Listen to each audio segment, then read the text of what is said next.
Hello everybody, I am so excited to talk to you about the game for movement night. It is going to be so fun and we are so excited about it, but it's so important that you guys understand the game so that it happens seamlessly and that it goes off well. So stick around for this whole video. This content is going to be super important.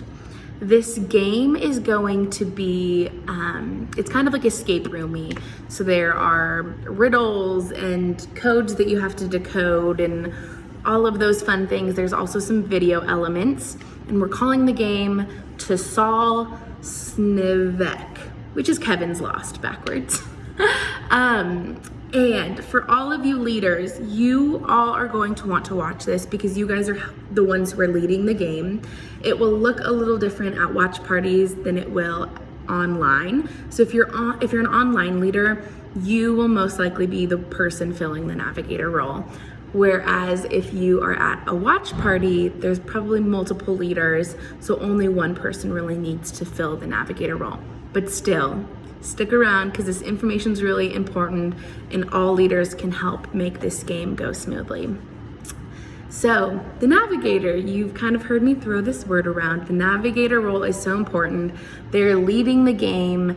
They really need to understand the ins and outs of the games and how to make it run smoothly, when to give hints, when to let the students struggle for a bit, so that you guys can make sure that your team finishes within the 30 minutes, because we truly want every team to finish this game.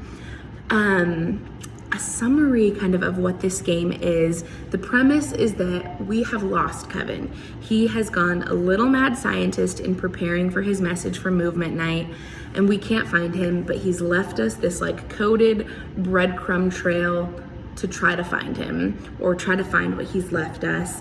And so you guys are the team that we have gathered together to help our operative, who's John Mark, the man in the videos. He's the narrator, who's out. He's out on like boots on the ground, and we're kind of the team that's relaying information to him. Supplies, you are going to need this Navigator game book on you. I recommend that you have it on your phone so that it's not on the computer where students can see it. You're gonna need the Dropbox link to open up. That is where you're getting all the videos and all of like the codes that you need to show students. So make sure you have that pulled up and ready to go. You'll need your phone. You'll need a computer. If you're online, that's where you're gonna be on your Zoom group screen sharing. If you're at a watch party, it needs to be something that everyone can gather around and see. So maybe you are gonna hook your computer up to a TV so that your students can all gather around that, or maybe you're gonna do it on your computer, but just make sure everyone can see it.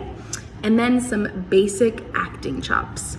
So with the acting, the navigators who is selling the experience. So lean into the drama of searching for Kevin, and we want the students to feel like you are part of the team and not just the answer keeper.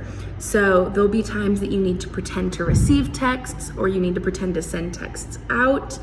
And then as you're having to give them hints or help during the game, we recommend that you play into it, like maybe the idea is just hitting you, and so you're kind of cueing them in, or maybe a hint was texted to you so that they feel like you are part of the game. And then I want to point out there is a decoder in the game, and if you're at a watch party, I really recommend printing this out and having it available on hand for students. And if you are on a Zoom, I recommend having them screenshot it, take a photo of it with their phone. Maybe you save it as a PDF and you drop it into the chat, something where they can access it whenever, because there are a few times where you're using something in the Dropbox, but you do need that decoder, and it makes it tricky to have to go back and forth.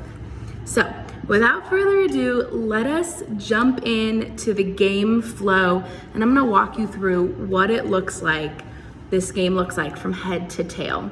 Now, I wanna throw out there are a few things that haven't gone live yet because we use some Instagram elements, and those will only be live during the game. So I'll talk you through them, but you just won't be able to really check them out until the game's actually happening. So with the start of the game, the first action for you is you're gonna introduce the game. You're telling them that Kevin's gone a little mad scientist preparing for the message. We've lost him, but we've got an operative out in the field and he is following the trail that Kevin has left behind, but he's relying on us to navigate him.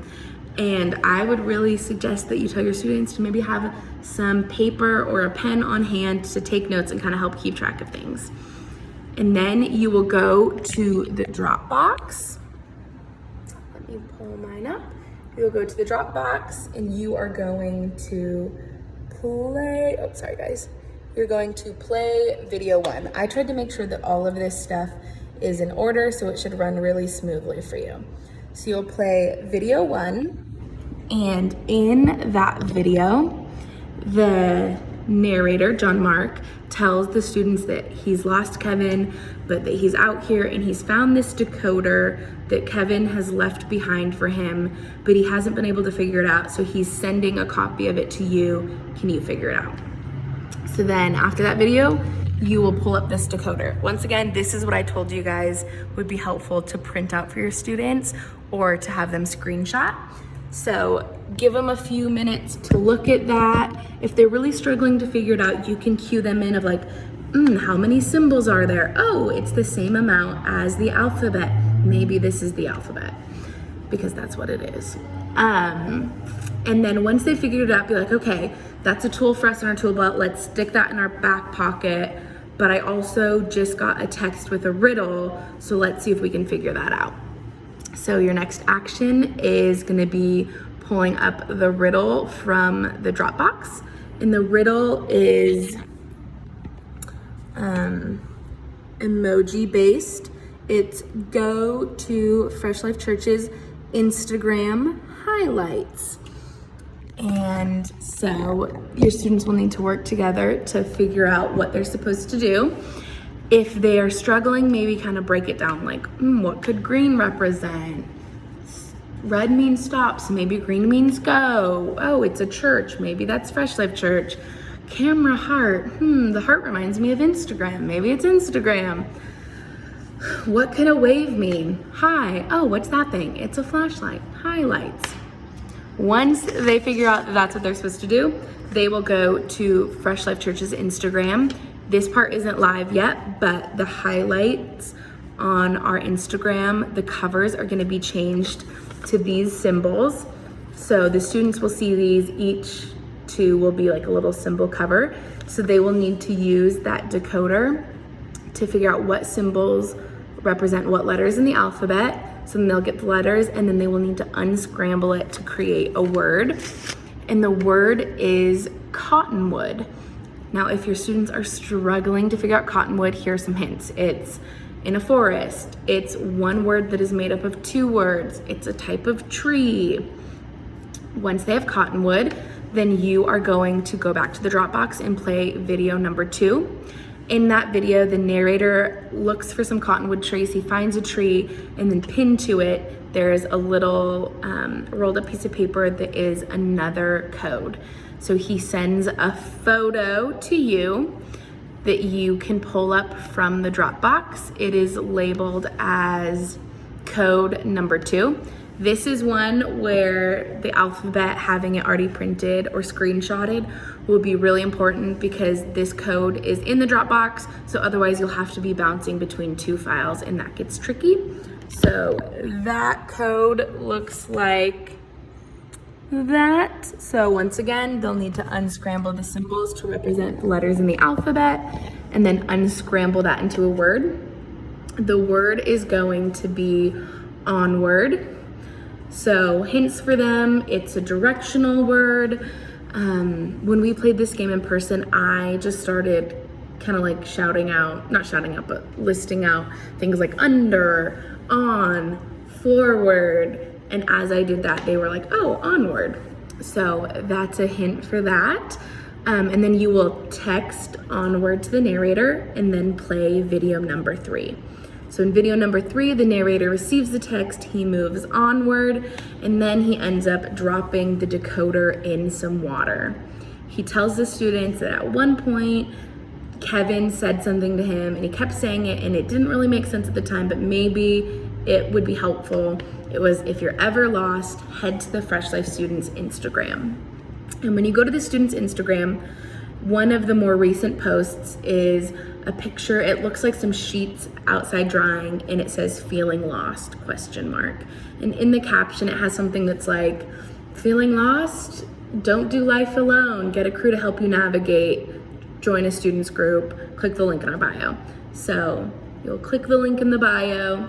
The top option in that link tree will say "Feeling lost." When you click that, it opens to a waffle website. This is our cheeky little nod to the Eggo waffles in Stranger Things.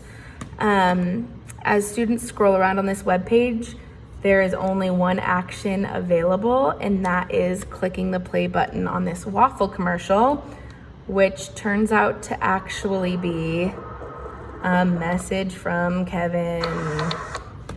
So they will need to, sorry guys, they will want to write down that code that Kevin leaves them, and that is 719752B. So at this point, your students should kind of feel like they have hit a dead end, and that's where you get to play into that of like, I'm not sure what this means, but I guess I can text it to John Mark. Oh wait, I just received another text with a riddle. Maybe this will help us. So that riddle is, I have windows, doors, and a roof, but no foundation. What am I? If they're struggling with that, there's another riddle clue. It's, I start with a C, but come before airplane and after horse. What am I? The answer is car. So then you will text car and that 719752B to the narrator. Sorry, someone walked by. And then you will play the next video, which is video number 4. In that video, the narrator is walking. He sees a car up ahead. Its license plate is the 719752B. He runs up, he starts looking around, and then he gets a text with a riddle that he asks the student. So he asks the students, if it's not collecting dust, you may need to get with the times, but no matter the year, it's still kind to rewind. So our students might struggle with this riddle a little bit more because it is tape or VHS tape, but this is where you leaders just get to be the hero. So then you can text tape to the narrator and play video number 5. So in that video, the narrator digs around in the car, he finds a tape, he puts it into a VCR, and on the screen pops up 5 lowercase n, capital S, 3 lowercase f. And the game is complete. So that code ends up tying into the message. So really encourage all of your students to write that code down. And congratulations, you've just won. Celebrate as a group your accomplishments. Something important to know is when you guys are 5 minutes out from the game time being over, the YouTube stream will have like a noise so that you guys know that there's only 5 minutes left. And like we said, we want every team to finish this game. So if they're getting really stuck on something, really just help push them along, give them hints, give them clues to keep them moving. Maybe that's where some of those other leaders who aren't the navigator can pretend like they don't know what's happening, but help answer something. So yeah, that is the game. If you have any questions, please don't hesitate to ask. If there's anything that doesn't make sense, let me know. We want this to be really clear to you guys because it's gonna be so important that you understand the ins and outs of the game. And then stick around for the other clip on screen sharing for those of you who are on Zoom.